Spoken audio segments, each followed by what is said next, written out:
दोस्तों, अगर आप इतिहास की सबसे क्रूर हत्या पर रिसर्च करेंगे तो हत्या करने के बहुत सारे तरीके आपको मिलेंगे, जैसे कि उबलते तेल या पानी में डालकर लोगों को मारना, शरीर के अंगों को एक एक करके काटना और इंसान को तड़पा तड़पा कर मारना, या फिर इंसान को जानवरों के सामने फेंक देना और जानवरों के द्वारा उन्हें मरवाना।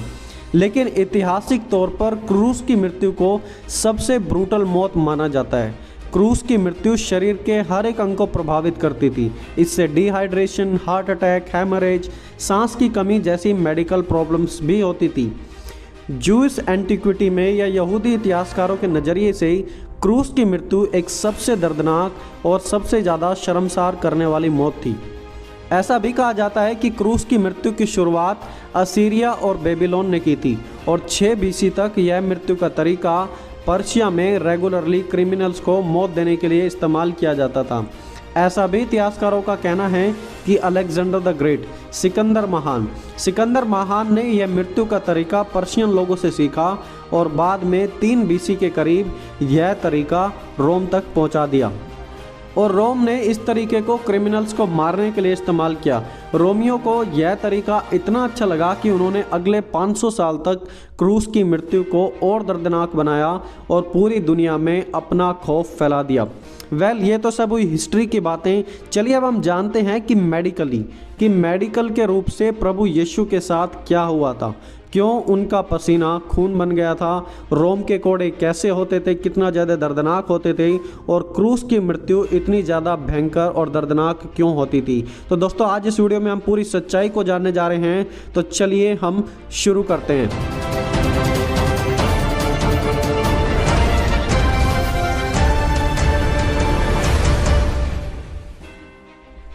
क्रूस पर चढ़ाने से पहले की पीड़ा। मत्ती 26 अध्याय में प्रभु यीशु अपने चेलों के साथ अंतिम भोज करते हैं।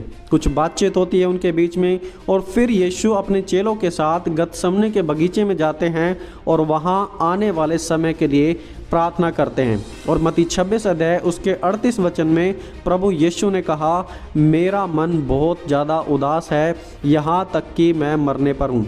शरीर में होने की रीति के अनुसार प्रभु यीशु एक बहुत ही ज़्यादा साइकोलॉजिकल स्ट्रेस का सामना कर रहे थे।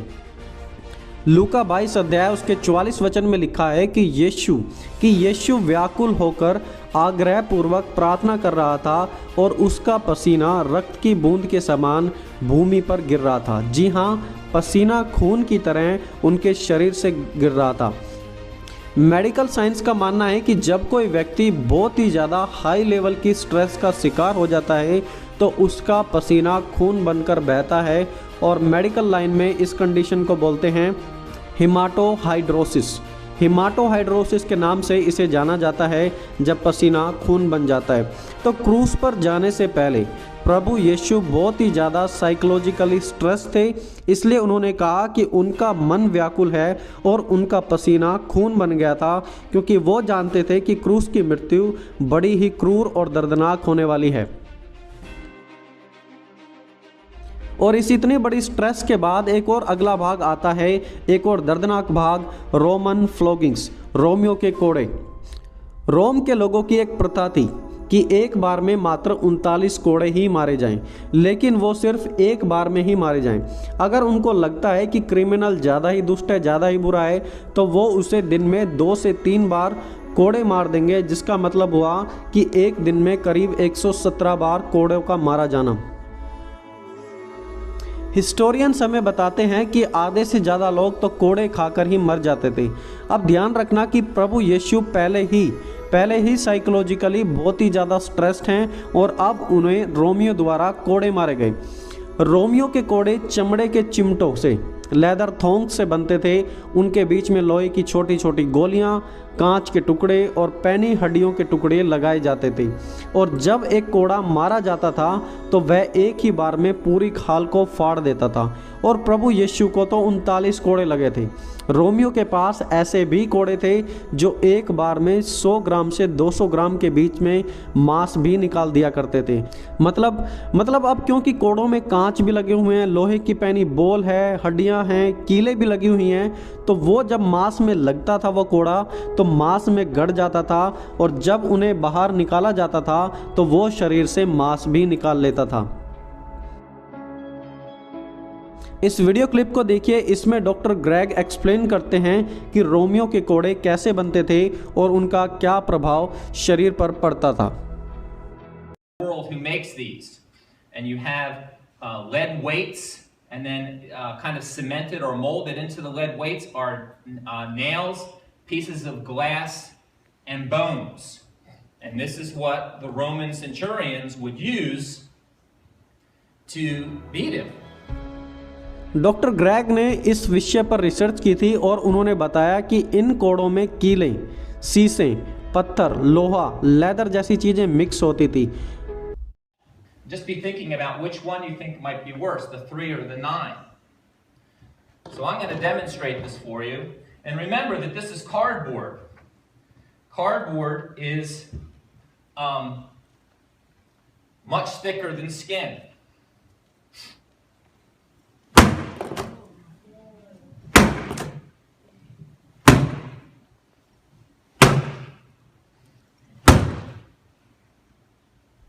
और देखिए उन्होंने कार्डबोर्ड पर यह कोड़े मारे और देखिए कि उस कार्डबोर्ड की क्या हालत हो गई, फट गया वो पूरा का पूरा। अब यह जो कार्डबोर्ड है वह हमारी खाल से काफ़ी हद तक मोटा है, स्ट्रॉन्ग है, लेकिन फिर भी फट गया। अब आप अंदाज़ा लगा लें कि जब प्रभु यीशु पर 39 बार यह कोड़े मारे गए होंगे तो प्रभु यीशु की क्या हालत हुई होगी।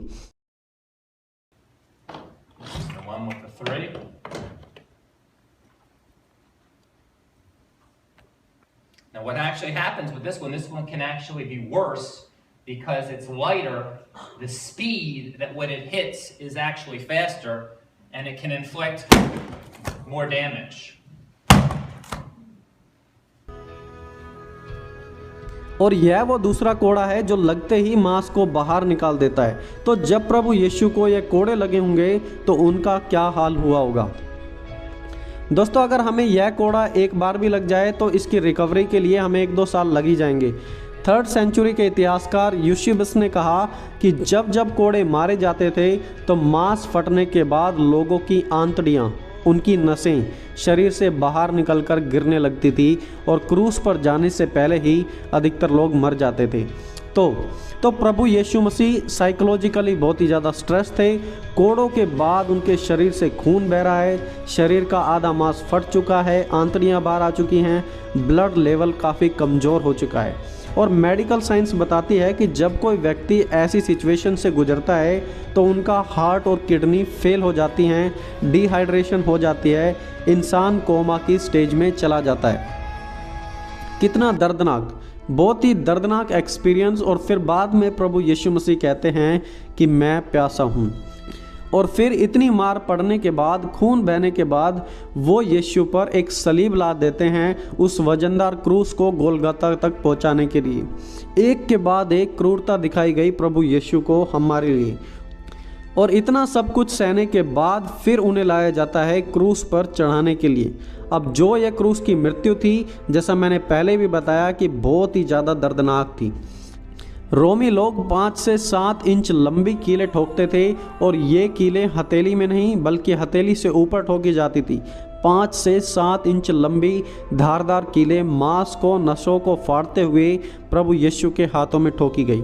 और वो जो दर्द था उसे बयान करने के लिए शब्द भी नहीं थे, इसलिए क्रूस के दर्द को बताने के लिए इंग्लिश भाषा में एक नया शब्द बनाया गया जिसका नाम बोलते हैं एक्सक्रूशिएटिंग।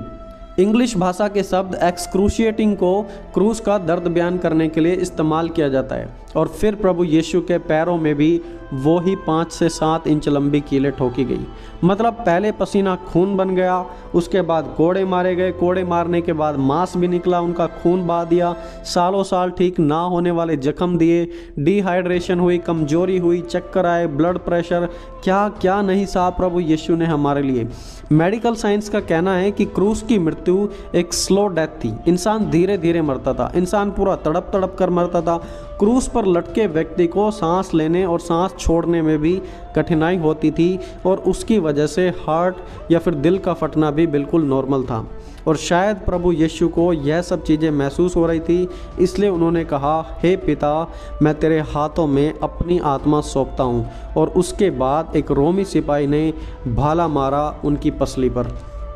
और इस प्रकार इतने दुख दर्द उठाकर प्रभु यीशु ने परमेश्वर के प्रेम को इस संसार में सिद्ध किया। लिखा है, परंतु वह हमारे ही अपराधों के कारण घायल किया गया, वह हमारे ही अधर्म के कामों के कारण कुचला गया, हमारी ही शांति के लिए उस पर ताड़ना पड़ी कि उसके कोड़े खाने से हम लोग चंगे हो जाएं। वह सताया गया तो भी वह सब कुछ सहता रहा और अपना मुंह ना खोला। मेरे ही लोगों के अपराधों के कारण उस पर मार पड़ी।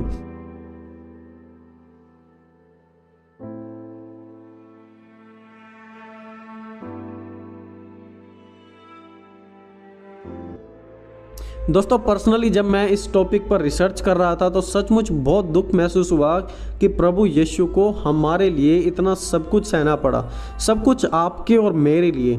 हमें परमेश्वर ने अपने प्राण देकर मोल खरीदा है। आइए हम परमेश्वर के बलिदान को बिल्कुल भी व्यर्थ ना जाने दें और याद रखें कि कितनी भयानक मृत्यु थी वो क्रूस की, वो कोड़ों का खाना, वो स्लीब उठाना। प्रभु यीशु ने हमारे लिए, आपके और मेरे लिए सब कुछ सह लिया, लेकिन आज हम यीशु के लिए क्या सह रहे हैं। दोस्तों, आज मैं इस वीडियो में इतना ही बताना चाहूँगा कि प्रभु यीशु ने जो आपको और मुझे जीवन दिया है, जो उन्होंने अपना लहू बहाया हमारे लिए, वो बहुत ही ज़्यादा कीमती है, उसे व्यर्थ ना जाने दें। दोस्तों, अगर वीडियो से आपको कुछ सीखने को मिला हो तो ज़्यादा से ज़्यादा लोगों को इसे शेयर करें और प्रभु यीशु के बलिदान को बिल्कुल भी व्यर्थ ना जाने दें।